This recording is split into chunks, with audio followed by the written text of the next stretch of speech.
This is Standing Watch. And now, Evangelist Norbert Link. Greetings, everyone. Could there be another 9/11? Will there be another 9/11? Breitbart wrote on August 1. President Joe Biden announced Monday that the U.S. has killed Al-Qaeda leader Ayman Al-Zawahiri.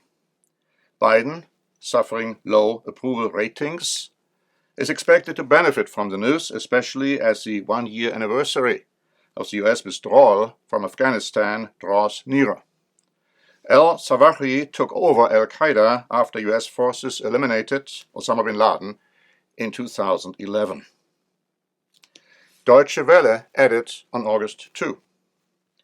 The latest strike is likely to complicate Washington's already strained relationship with the Taliban. The Egyptian surgeon was identified as one of the masterminds of the September 11, 2001 attacks on the United States that killed nearly 3,000 people. The British journalist and moderator Piers Morgan wrote on August 2 in an article which was published by the New York Post, after Biden's disastrous overnight withdrawal from Afghanistan last summer, betraying the people there, including allies, to the Taliban wolves, the president assured us that Al-Qaeda was gone from the country.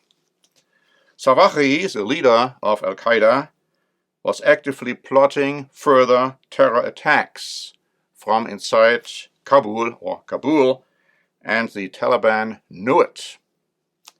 But if the Taliban allowed Zawahiri to do this, and not only did they allow him to do this, they allowed him to stay there, how many more Al-Qaeda operatives are back in Afghanistan right now, also planning to murder Americans and their allies?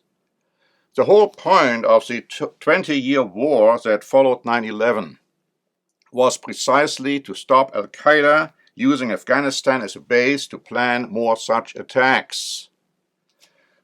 All hopes of a new, informed, different, nicer, wiser Taliban were as bogus as many of us feared at the time. Both, that is, the Taliban and Al-Qaeda, hate America and everything it stands for, and given the chance, will kill as many Americans as they can. The fact that Zawahiri was able to plan new attacks from Kabul tells you all you need to know about the real damage caused by Biden's appalling abandonment of Afghanistan. Let's be under no illusion. The fact the world's most wanted man was back in the heart of Afghanistan, devising new ways to kill Americans, is a monumental failure.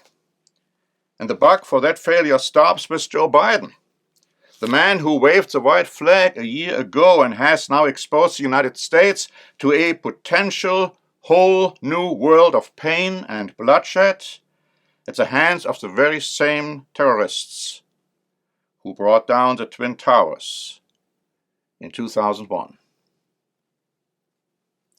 Now, when 9/11 happened, some pointed to a frightening prophecy about the United States in the end time. They pointed at Isaiah, chapter 30, verse 25, which says this: "There will be on every high mountain and on every high hill rivers and streams of waters in the day of the great slaughter, when the towers fall." Now this speaks about a time in the near future. Then there are many other end-time prophecies pointing at a devastating attack on American soil with unparalleled, unique consequences.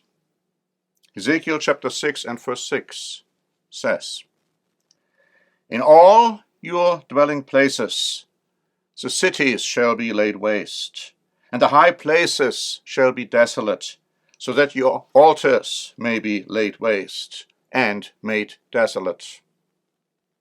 The Living Bible writes, all your cities will be smashed and burned. Now this describes an attack with nuclear weapons. This includes major American cities such as San Francisco, Los Angeles, Washington, D.C., and of course, New York City.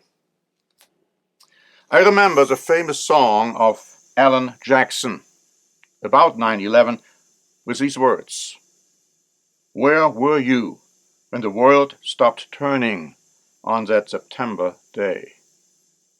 And there was one stanza which particularly moved me a lot. It reads like this: did you feel guilty because you are a survivor?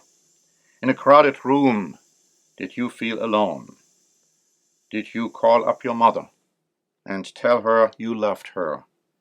Did you dust off that Bible at home? There was a famous religious leader who kept talking about blowing the dust off your Bible and start reading it.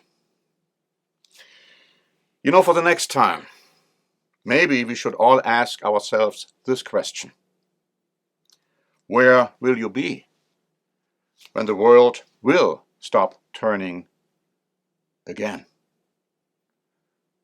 Please read our free booklet, The Fall and Rise of Britain and America. Until next time, this is Norbert Link for the Standing Watch program.